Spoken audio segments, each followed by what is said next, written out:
Let's dive into the source of your power.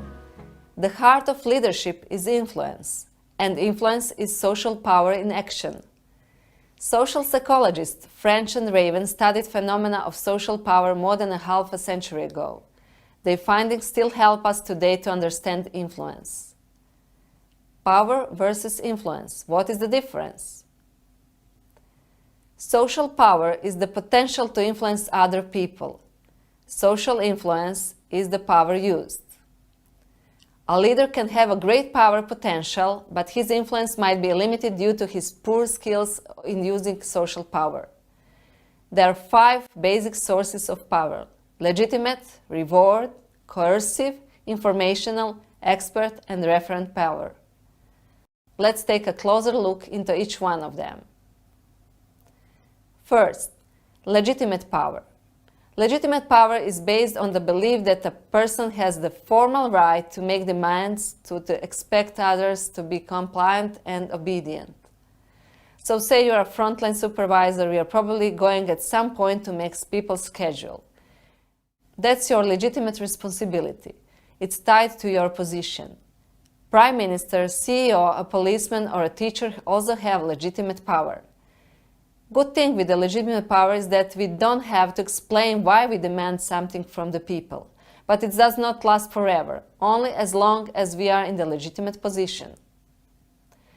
Second is the reward power, which comes from leaders' ability to compensate people for compliance.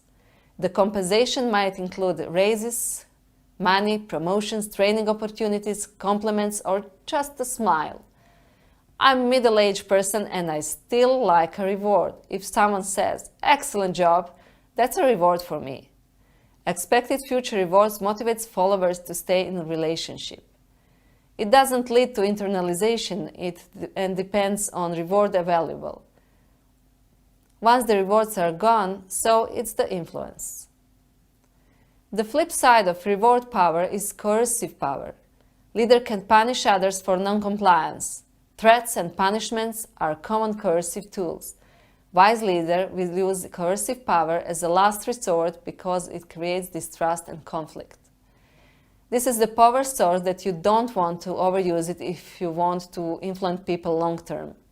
Otherwise, the followers will be motivated to leave the relationship. The fourth power is informational power. It's not tied to you as a person. Sharing information in teamwork is crucial to success. Leader can use information to empower followers or withhold information and create distrust. Sometimes information might be used as a bargaining tool. Fifth is the expert power. If you have a high level of education and knowledge, let's say you're a scientist, physician, lawyer, or engineer, then you have the expertise. Surgeon knows how to operate and patient obeys.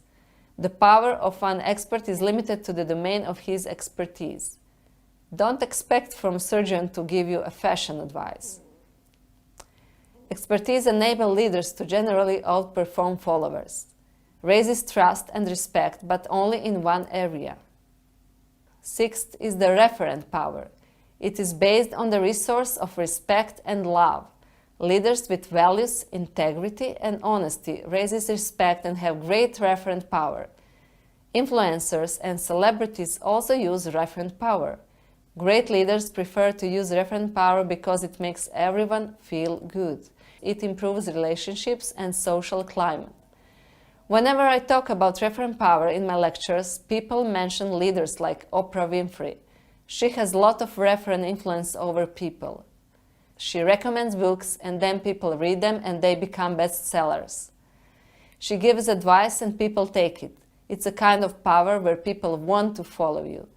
To be a joyful leader, one needs a more robust source of power than a title, an ability to reward or punish, or access to information. One needs a more personalized and advanced power source like expert power and referent power. By understanding different sources of power, one can use the cocktail of powers to become an influential, joyful leader. But remember, great power comes with great responsibility.